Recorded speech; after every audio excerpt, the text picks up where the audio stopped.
शीघ्र पतन क्या है और इस शर्मनाक प्रारंभिक निर्वहन को ठीक करना क्यों महत्वपूर्ण है? शीघ्र पतन एक ऐसी स्थिति है जिसमें पुरुष यौन क्रिया के दौरान अपने साथी को संतुष्ट करने के लिए आवश्यक समय से पहले ही स्खलित हो जाता है।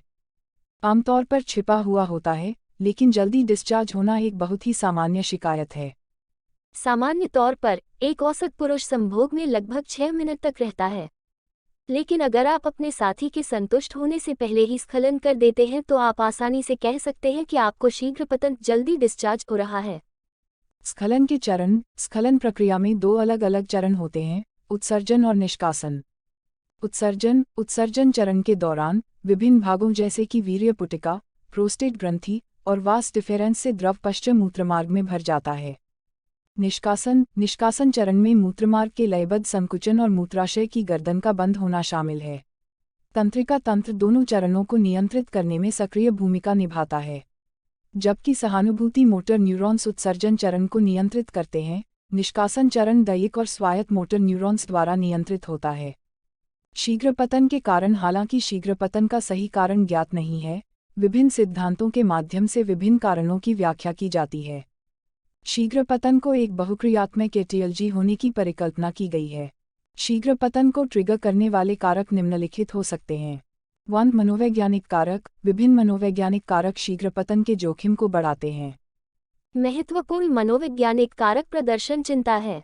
यह चिंता न केवल यौन गतिविधि से संबंधित है बल्कि कई अन्य कारकों पर निर्भर करती है, जैसे कि हस्तमैथुन या यौन क्रिया करते समय पकड़े जाने का डर या नए रिश्ते की चिंता।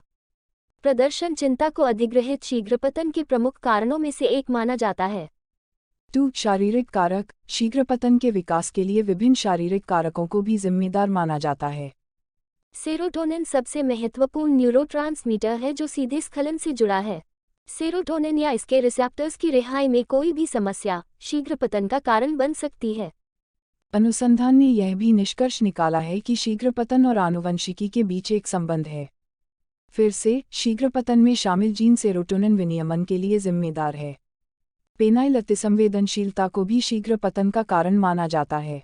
3. न्यूरोलॉजिकल कारक। सेक्स, भौतिक शरीरों की भागीदारी के बाद मन का कार्य भी है।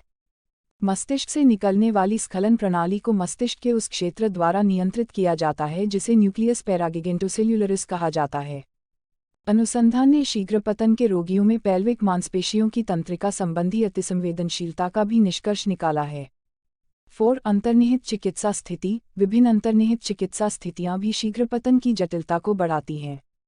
इन स्थितियों में प्रोस्टेटाइटिस और स्तंभन दोष शामिल हैं। शीघ्र पतन के प्रकार। स्थिति की घटना के समय के आधार पर शीघ्र पतन को निम्नलिखित 2 प्रकारों में विभाजित किया जाता है। 1. प्राथमिक या आजीवन शीघ्र पतन। यह स्थिति पहले यौन अनुभव से ही विकसित होती है। पहले यौन अनुभव से ऐसे रोगियों का अपने स्खलन पर नियंत्रण नहीं होता है। ऐसे मामलों में चिकित्सा हस्तक्षेप लगभग आवश्यक है। 2. माध्यमिक या अधिग्रहित शीघ्र पतन। इस प्रकार का शीघ्र पतन सामान्य स्खलन की स्थिति के बाद विकसित होता है। यह शारीरिक या मनोवैज्ञानिक कारकों के कारण हो सकता है। इस प्रकार दवाओं की हमेशा आवश्यकता नहीं होती है और परामर्श के बाद रोगी की स्थिति को उलट दिया जा सकता है।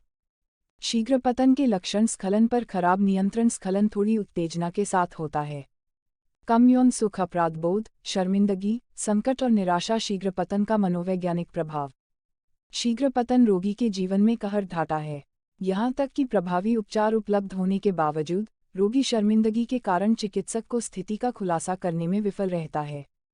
हालांकि हाल के दिनों में मामलों का निदान किया जाता है और लोगों ने अपनी महिला साथी के समर्थन और प्रोत्साहन के लिए धन्यवाद अपनी समस्याओं को अपने डॉक्टरों से खुलकर साझा करना शुरू कर दिया। शीघ्र पतन के साथ पुरुष जबरदस्त मनोवैज्ञानिक संकट में है, जो चिंता, शर्मिंदगी, कम आत्मसम्मान, खराब आत्मविश्वास, यौन असंतोष, जीवन की गुणवत्ता में कमी और पारस्परिक निराशा और खट्टे संबंधों की ओर जाता है। दूसरी ओर अध्ययनों से यह भी संकेत मिलता है कि स्थिति की अत्यधिक संवेदनशील प्रकृति के कारण चिकित्सक भी रोगी के यौन स्वास्थ्य के बारे में पूछने से हिचकते हैं। समय पूर्व स्खलन के प्रबंधन और इलाज के बीच अंतर।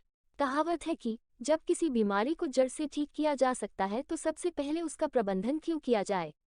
शीघ्र पतन एक ऐसी स्थिति है जिसे उचित उपचार द्वारा स्थायी रूप से ठीक किया जा सकता है। शीघ्रपतन एक ऐसी स्थिति है जो न केवल शरीर में शारीरिक असामान्यताओं से जुड़ी होती है, दवा के किसी भी परिणाम के बिना रोगियों को डॉक्टरों के पास जाने के लिए मजबूर किया जाता है, जो रोगियों को प्रभावित करने के लिए एलोपैथिक दवाएं देते हैं जो केवल जैविक कारकों को प्रभावित करते हैं। इन स्वघोषित सेक्सोलॉजिस्टों द्वारा निर्धारित दवाएं तब तक काम करेगी जब तक कि वे रोगी द्वारा नहीं ली जाती। रोगी फिर से पूर्व दवा की स्थिति में लौट